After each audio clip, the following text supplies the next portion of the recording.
"Security, arrest this man." The shout cracked across the terminal like a fire alarm. Heads turned, phones lifted. The air itself seemed to shrink into silence. In the center of Gate C-12, a flight attendant in Navy uniform jabbed her finger forward, her voice cutting through the crowd with a practiced authority. She wasn't whispering. She wanted the room to hear. Her target, a black man in a tailored suit, phone pressed calmly to his ear, one hand resting on the handle of a leather briefcase. His face didn't flinch, not when the guard moved in behind him, not when the uniformed woman's accusation echoed against the glass walls. "Sir, you don't belong here. This seat is not for you." Passengers froze mid-step, a ripple of unease spreading like a current. Some whispered, others raised cameras. One teenager mouthed to her mother, "What did he even do?" The mother just shook her head. The man's name was Marcus Carter, but no one here knew that yet. To them, he was just another traveler in the wrong place, dressed too sharp for suspicion to be absent, too confident for comfort. What they didn't know, Marcus wasn't just holding a boarding pass to first class. He held ownership, real ownership of the airline that carried its logo on the walls around them. Before we continue, where are you watching from? Drop your city or country in the comments below. And if you believe in dignity and justice, hit like and subscribe. These stories spark change, and we're glad you're here. Now, back to Marcus.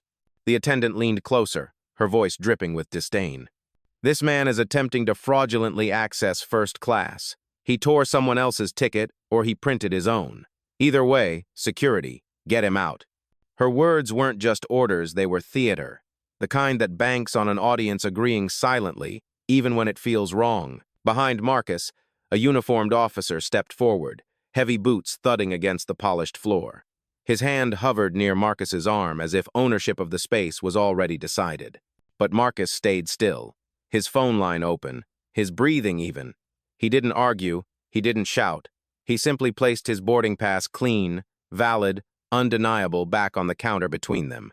His eyes steady, his tone low, deliberate. "Check again." The attendant scoffed, laughter sharp enough to slice. She didn't check. She didn't even glance. To her, the decision had already been made. He wasn't supposed to be here, and nothing in her world suggested otherwise. And yet every camera lens rising from the crowd, every murmur from nearby travelers, every flicker of doubt in the guard's eyes hinted at something larger. This wasn't just about a seat. It was about belonging, about the quiet, poisonous line between who is assumed to deserve first class and who isn't. Marcus knew that line. He had walked it his whole life. And today, in this terminal, in front of strangers who didn't know his name yet, that line was about to break. Marcus Carter didn't look like a man who owned an airline. That was the point. His suit was sharp but quiet navy wool, no brand screaming from the lapel. A simple tie, a pocket square folded with precision but not flash. In his hand, a black leather briefcase, not monogram, not dripping with gold, just solid, heavy, built for work. No entourage trailed him, no assistant dragging carry-ons, no flashing cameras to announce importance. He walked into the terminal alone, blending into the tide of passengers exactly how he intended. Because today wasn't just about a flight, it was a test. Horizon Airlines, the company whose logo stretched across every gate banner in this terminal, was his. He didn't build it from scratch, but he rebuilt it. 20 years of deals, investments, sleepless nights turned him from an overlooked kid at a regional airport into a billionaire with a 25% stake in the skies. And now, dressed down from the image people expected, he was about to see how his own employees treated someone who didn't look like power. The irony wasn't lost on him. At 26, Marcus had been denied a boarding upgrade even after paying cash on the spot. "Not the image we're looking for," the attendant had told him flatly. He carried that sentence like a scar across decades. And standing here now, ticket valid, Idaho in order, briefcase steady in his hand, he heard it again, different voice, same energy. "Sir, you don't belong here." The words always found a way back. Passengers nearby shuffled, watching the scene unfold. A businessman in khakis frowned, whispering to his partner. "He showed the ticket, though." A young woman lifted her phone, red recording dot glowing. Behind the counter, the flight attendant straightened her blazer like it was armor and announced for everyone to hear. "This lounge is for premium clients. He is not one of them." Marcus placed his boarding pass on the counter again, his voice calm, controlled. "My name is Marcus Carter. First class seat 2 ampere, paid in full, check again. She didn't move, didn't glance. Her eyes skimmed his suit, his skin, the quiet confidence in his posture, and dismissed it all as performance. Behind him, the security officer edged closer. The gesture wasn't violent yet, but it carried weight. The unspoken assumption, the uniform held truth, and Marcus did not. He remembered another airport, years ago. 5 a.m., exhausted from back-to-back meetings. He wore jeans and a hoodie.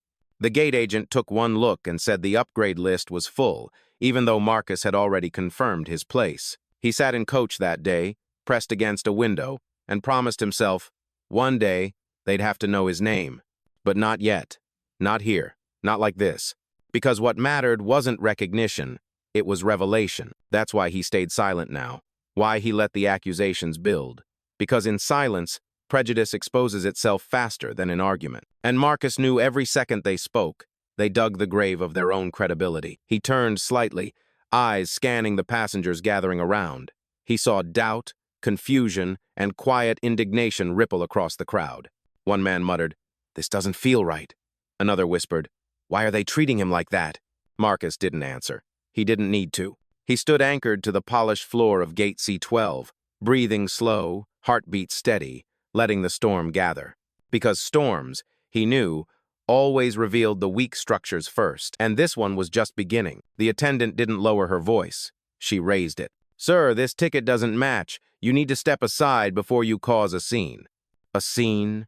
The scene was already happening. Phones were up, cameras flashing red dots of silent testimony.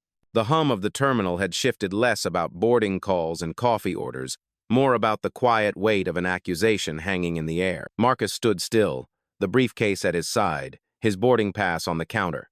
"It matches," he said evenly. But the attendant shook her head, lips pressed tight, eyes narrowed with the kind of certainty that has nothing to do with facts. She tapped a button on her screen, then looked over his shoulder. "Security." The guard, already hovering, stepped in closer. Broad shoulders, utility belt heavy, eyes flicking between Marcus and the waiting passengers. His hand hovered inches from Marcus's arm. From the side, another employee appeared, a supervisor, hair slicked back, tie knotted too tight. He carried himself with the smug ease of someone who thought the uniform itself made him right. "What's the problem here?" The attendant answered quickly, loud enough for the crowd. "He's presenting a fake first-class ticket. Tried to push into the premium queue." Murmurs spread. A man in a baseball cap whispered, "Didn't look fake to me." A woman clutching a stroller muttered, "She didn't even scan it." The supervisor ignored them. His gaze landed on Marcus, sharp, dismissive. "Sir, first class is reserved. We have VIP clients boarding. Please move." Marcus didn't move. He didn't blink. His silence cut deeper than protest. The supervisor smirked, as if patience were a performance he enjoyed. "You heard me. Step to the side, or you'll be escorted out." The air pressed heavy. The guard shifted closer, boots echoing against the floor. The attendant folded her arms like a verdict had already been reached. Marcus remembered another moment. 23 years old, his first business-class trip. He'd saved for months. When he handed over the ticket, the agent glanced once at his name and said, "This isn't your seat." No explanation, no apology. He sat at the gate that night, humiliated but burning inside. That burn never left. It built empires. Now here it was again. Same story. New uniforms. A teenager in the crowd whispered, "Why aren't they checking the system? Just check." Her voice was small, but it carried. Another man lifted his phone higher, catching every word. The supervisor noticed, jaw tightening. "Turn those off," he barked. "This is private procedure." But it wasn't private anymore. The room had already shifted. What began as an accusation was now a stage. Every line, every gesture, every silence was recorded, logged in the eyes of strangers. Marcus placed his hand over the briefcase handle, calm, grounded. He didn't raise his voice. "You haven't checked the ticket, you've only checked me." The supervisor's face flushed. The attendant scoffed. The guard's hand finally touched Marcus's shoulder, not forceful, not yet, but enough to signal intent. And still, Marcus didn't move. Because storms don't frighten the man who owns the sky. The guard's hand rested heavy on Marcus's shoulder, the weight of an institution pressed into a single gesture. For many, that touch would spark resistance, anger, maybe even fear. Marcus didn't move. His eyes didn't flicker. His breath didn't break.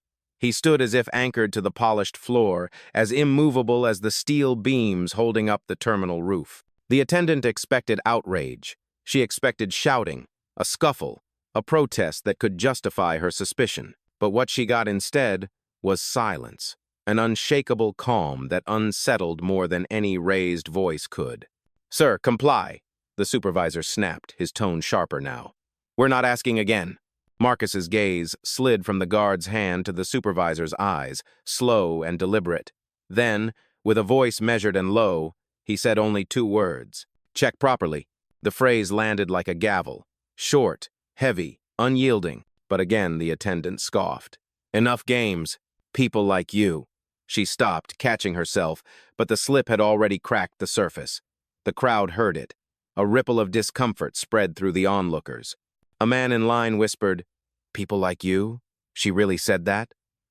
A woman clutching her coffee shook her head. "That's not right." Still, Marcus didn't argue, didn't rise to the bait. He let the silence expand, the room filling with the echo of their own prejudice, because Marcus knew silence can be louder than protest when the whole world is listening. The guard's fingers tightened slightly, as if testing resistance. Marcus didn't push back. He simply adjusted the cuff of his sleeve, a subtle movement that said more than words. "I'm not afraid. I'm not leaving." Years ago, at 29, Marcus had stood in another line, another gate. He'd been told his ID looked suspicious, his credit card flagged for extra checks. He remembered the stares, the whispers, the way the air thickened around him. He had walked away that night, but not this time, not now, because now he had nothing to prove.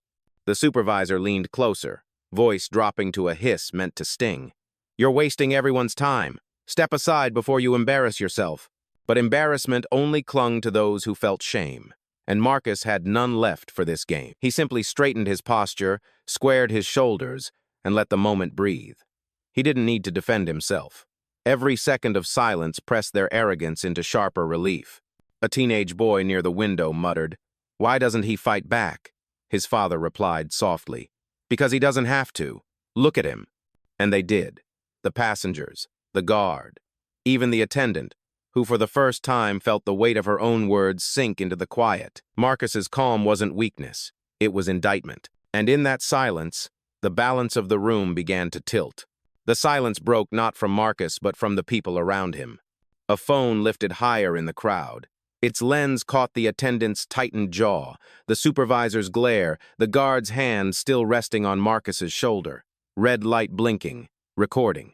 "Ma'am," a voice called from behind the barrier ropes. It belonged to a woman in her early 20s, a trainee flight attendant, judging by the fresh badge pinned to her blazer. Her tone trembled but carried. "I scanned his pass earlier. It was green." The supervisor whipped his head around. "Stay out of this. You're not authorized to comment." But the words had already escaped, and passengers latched onto them. A man in khakis muttered, "She said it scanned green." Another whispered, "So why are they still holding him?" The young woman hesitated, her fingers brushing against her phone in her pocket. She had started an audio recording minutes ago, unsure why until now. Her conscience burned louder than her training.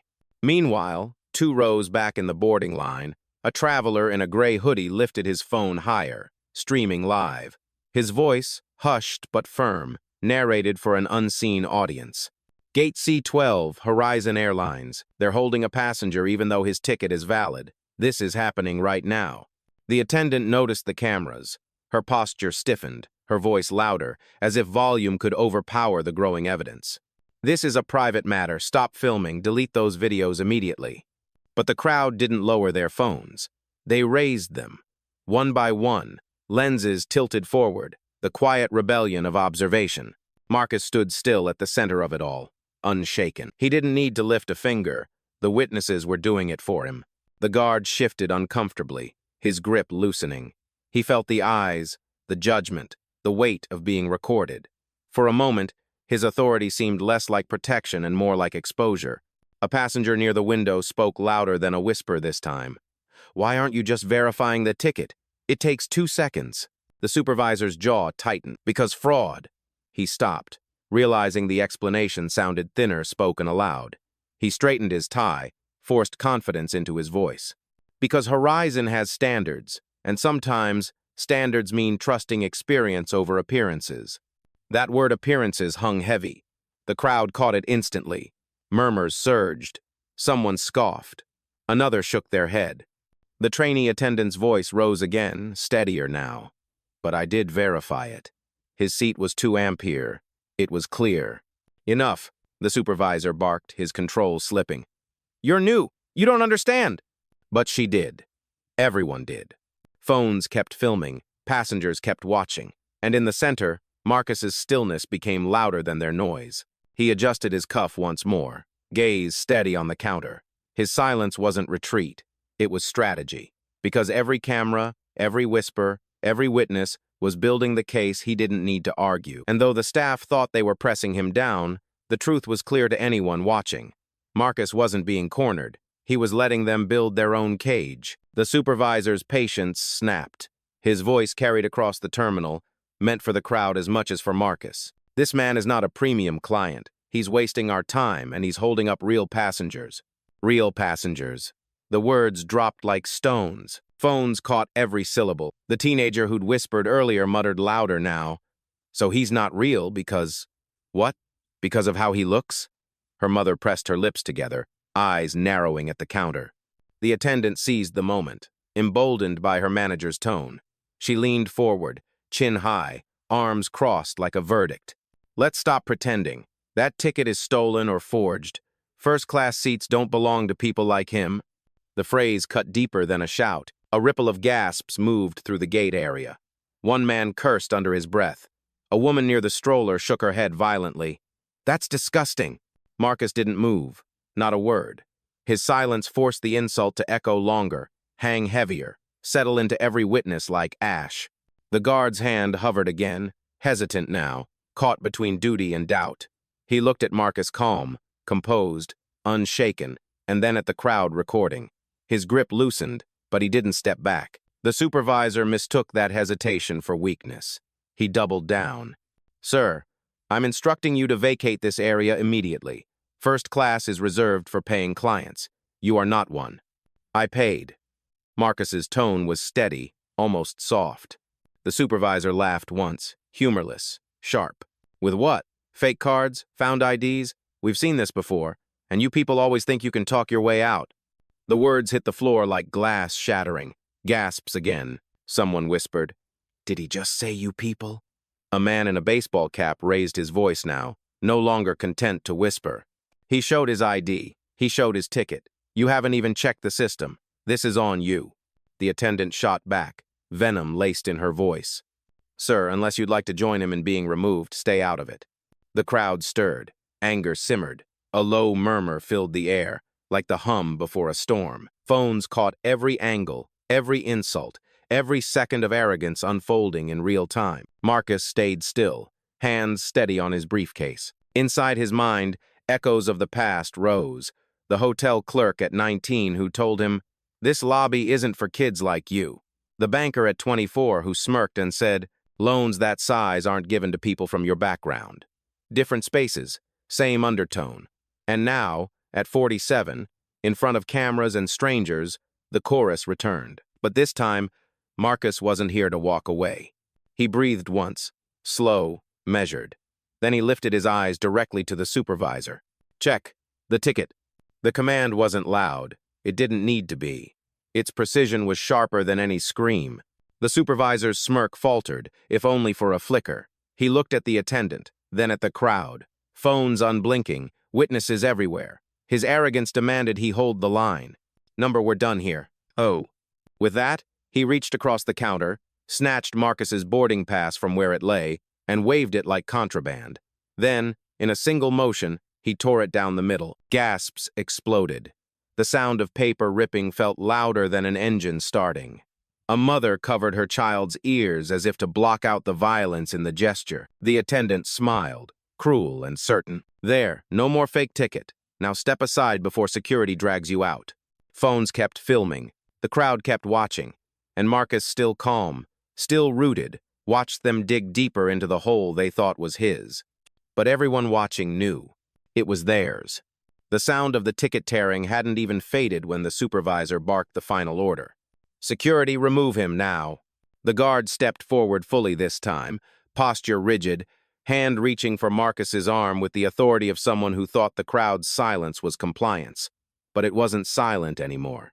Gasps, murmurs, the rustle of dozens of phones rising higher. A woman near the stroller called out, "You can't do that, he hasn't done anything." The man in the baseball cap echoed her, louder, angrier. "That's theft. You just destroyed his ticket." But the attendant ignored them. She leaned closer, her voice sharp enough to cut glass. "You're a fraud, a thief. You think you can stroll into first class dressed like that, holding a fake briefcase? Not today. You're done here." The insult landed heavy. Phones caught every word, and Marcus, still calm, still anchored, let the silence drag it across the floor for all to hear. The supervisor turned toward the guard. "Escalate.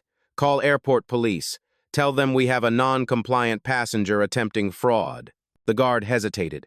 His eyes flicked to the crowd, to the dozens of cameras fixed on him, to the trainee attendant still standing frozen by the rope. She whispered, almost to herself but loud enough to be caught by microphones nearby. "His seat was real. I scanned it. This is wrong." The supervisor spun on her. "One more word, and you're out of this job." But the damage was already done. Passengers shifted uncomfortably. One man stepped forward, phone raised. "You're lying. We all saw him show ID. You didn't check once." The attendant sneered. "And who are you? Another fake defender? Sit down." It only poured gasoline on the fire. Then came the call. The supervisor pressed the landline on the counter, voice clipped, rehearsed. "Yes. Airport security? We have an aggressive individual at gate C12. Possible forgery, resisting staff instructions. Send officers immediately." The crowd erupted. "Aggressive?" the woman with the stroller shouted. "He hasn't even raised his voice." Phones swung toward the supervisor, capturing the lie in real time. The teenager in the corner whispered into her live stream, "He's literally standing there silent. They're framing him." Comments poured in classic profiling. "This is disgusting. Someone tagged the news." The guard's hand tightened on Marcus's arm. But Marcus didn't flinch. His voice, calm and deliberate, sliced through the noise. "Touch me again and this terminal will regret it." Not loud, not shouted, but every ear caught it. Every phone recorded it. And for the first time, the guard hesitated. The attendant hissed, desperate now. "You don't belong here. You never did. So either walk out or you'll be dragged out in handcuffs." The word hung in the air like smoke. Handcuffs. A collective murmur rippled through the passengers. Shock, disbelief, outrage. The trainee attendant finally stepped forward, shaking but resolute. "This isn't policy. This is prejudice. I saw his boarding pass. I scanned it myself. He belongs in first class." The supervisor's face flushed crimson. "Enough. You're finished here." But the words had lost power. The crowd wasn't buying the narrative anymore. The cameras weren't shutting off. And Marcus, still calm, still steady, stood like a pillar in the storm, letting them bury themselves deeper with every insult, every lie, every threat. Because he knew the truth. The real storm hadn't even started. The supervisor still gripped the torn halves of Marcus's boarding pass like a trophy. The attendant smirked as if the matter were closed. The guard's hand hovered, waiting for backup. The landline still buzzed faintly from the call to airport police. But Marcus? He reached for his phone. No rush, no panic. A single smooth motion, pressing one button, then lifting it to his ear. His voice, low but sharp, carried through the terminal. "Rachel, begin protocol." A pause. Then a woman's voice, crisp and professional, came through the speaker. "Understood, Mr. Carter. Protocol 7 is now active. Internal systems are logging the incident." The words hung in the air like thunder before the strike. The supervisor frowned, uncertain for the first time. What is this? Who are you calling?" Marcus didn't answer him.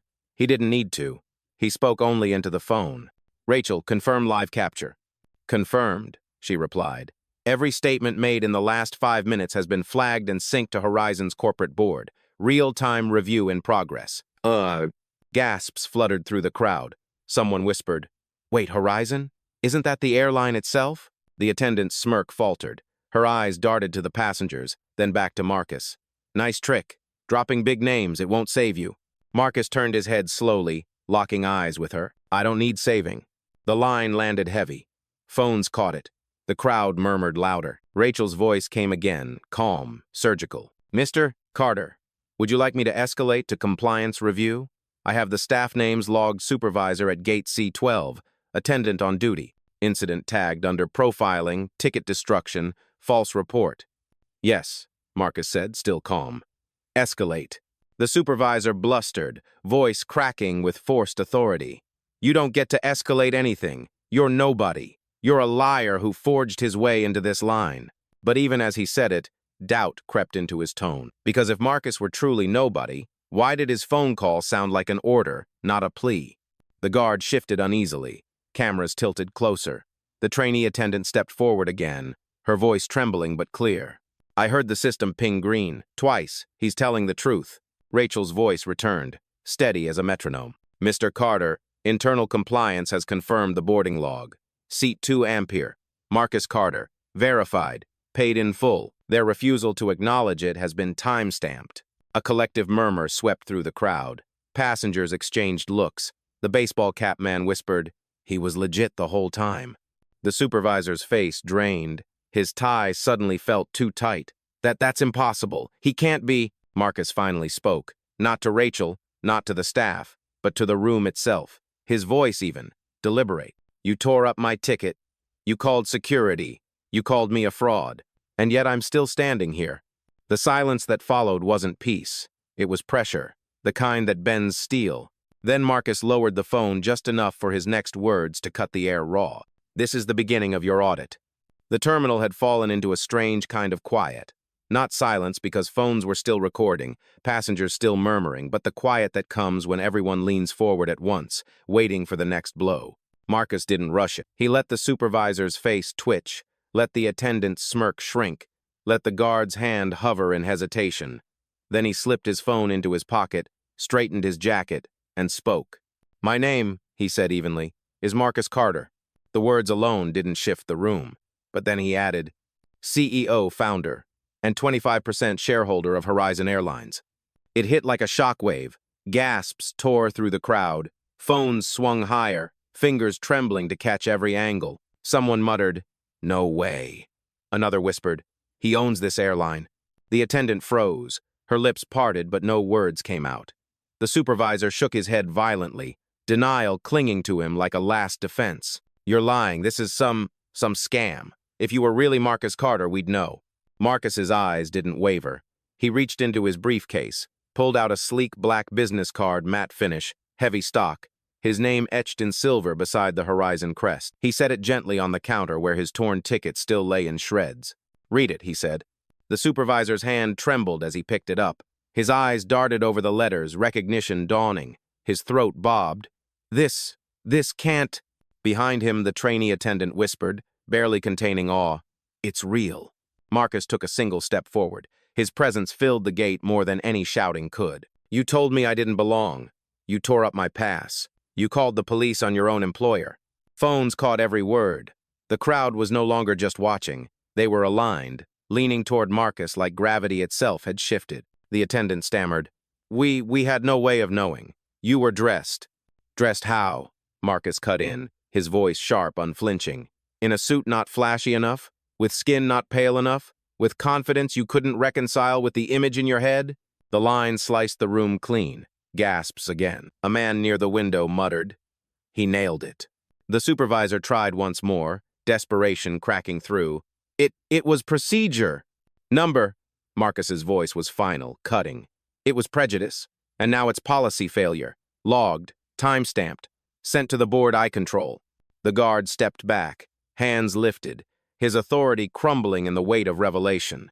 The crowd erupted not in chaos, but in murmurs of vindication. A woman said loudly enough for cameras to catch, he didn't raise his voice once. They humiliated him, and he owns the company. Marcus stood taller now, shoulders squared, calm as stone.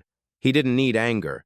His truth was enough. This airline doesn't belong to the uniform you wear. It belongs to the vision I built, and you just spat on it. The attendant's face drained of color. The supervisor's tie seemed to choke him. The guard avoided Marcus's eyes entirely. And the passengers? They were smiling now, cheering quietly, whispering one word over and over like a current in the air. Justice. The moment Marcus's title hit the air, the energy in Gate C12 flipped. The supervisor's bravado collapsed first.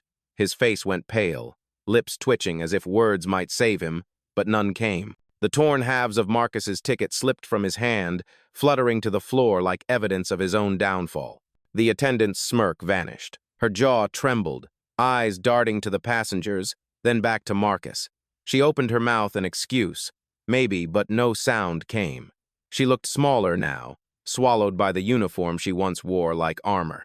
The guard stepped back entirely, hands raised. "Sir, I didn't know." His voice cracked under the weight of truth. Cameras caught it, passengers murmured, and the excuse died before it could stand. And then came the sound Marcus had been waiting for, applause. It started soft, one passenger, then two before spreading like fire through the terminal. Phones lifted higher, capturing not just the humiliation of the staff, but the vindication of the man they'd tried to erase. "Justice," someone shouted. "About time," another said. The trainee attendant stood frozen, then slowly nodded to herself, relief flickering across her face. She knew she'd spoken up at the right moment. The supervisor tried again, desperation dripping from every syllable. "Mr. Carter, we had no idea." Marcus's gaze pinned him in place. Calm, steady. "You didn't need to know my name. You only needed to respect my ticket." The line cut like a blade. Phones shook as people captured it, already imagining the viral caption, "Respect the ticket, respect the man." Passengers leaned closer, some smiling, some shaking their heads at the arrogance they'd just witnessed. A woman whispered, "He never raised his voice. And look at them crumbling." The air itself felt charged, the authority once held by the staff evaporating into thin humiliation. Every second of silence pressed heavier on their shoulders, every camera lens a mirror they couldn't escape. And in the center, Marcus stood taller, unshaken, the storm breaking exactly as he knew it would. The clapping hadn't stopped when Marcus pulled his phone from his pocket again. Calm, precise. He tapped once. "Rachel," he said, voice steady, "initiate termination protocol. Gate C12 staff effective immediately." The crowd hushed, leaning in. The attendant blinked hard, confused. Termination? Rachel's voice cut clean through the speaker. "Confirmed. Removing system access for Supervisor Daniel Price, Attendant Nicole Harris, and all associated staff. Credentials revoked." The supervisor lurched forward, panic breaking through his mask. "Wait, Mr. Carter, please, let's talk about this." It was a misunderstanding, but his words were drowned by the sound of his own badge buzzing red against the scanner at the counter. Once green, now locked. A flat denial tone echoed sharp across the terminal. The attendant tried hers. The same. Red light. Harsh beep. Her face drained of color. "No," she whispered. "This can't be." Passengers gasped, then erupted into whispers. Phones caught every flicker of panic, every shiver of realization. Marcus didn't flinch. "You tore up my ticket. You called me a fraud. You called the police on your own employer. You don't represent Horizon Airlines. Not anymore." The guard swallowed hard, stepping back further. He wasn't fired. Not yet, but he knew better than to intervene again. The applause came back, louder this time. Passengers cheered, some raising fists, others simply shaking their heads in satisfaction. The trainee attendant stared wide-eyed, then looked down at her still green badge. It buzzed once, access intact. She exhaled, relief mixing with awe. Marcus spoke once more, his tone final. "This isn't revenge. This is correction. Horizon doesn't tolerate arrogance disguised as policy." Phones caught it. The words would live far beyond Gate C12. And as the staff stood frozen, badges dead, faces pale, the truth was undeniable. Justice hadn't just spoken. It had acted. The gate was silent now, except for the hum of phones still recording. The supervisor stood limp, badge dead at his chest. The attendant's hands shook as she clutched the scraps of Marcus's torn ticket, useless now in every way. The guard had already stepped back into the crowd, head bowed, and Marcus, calm, steady, stood exactly where he had from the beginning, unmoved, unbroken. He turned, not just to the staff, but to the passengers, to the witnesses who had watched arrogance collapse in real time. His voice carried, measured but cutting. You don't need to shout to defend dignity. You don't need to fight to prove you belong. Power isn't in noise, it's in truth, and truth always reveals itself. A pause. The words sank deep. Then he added, softer, but sharp as a blade. They thought silence meant weakness. What they learned today is silence can also mean certainty. The crowd erupted applause, cheers, the roar of vindication filling the terminal. Phones captured every moment, captions already forming in real time. Black CEO humiliated at his own airline gate until the reveal. Marcus lifted his briefcase, adjusted his jacket, and walked toward the jet bridge. He didn't look back. He didn't need to, because justice had already been served.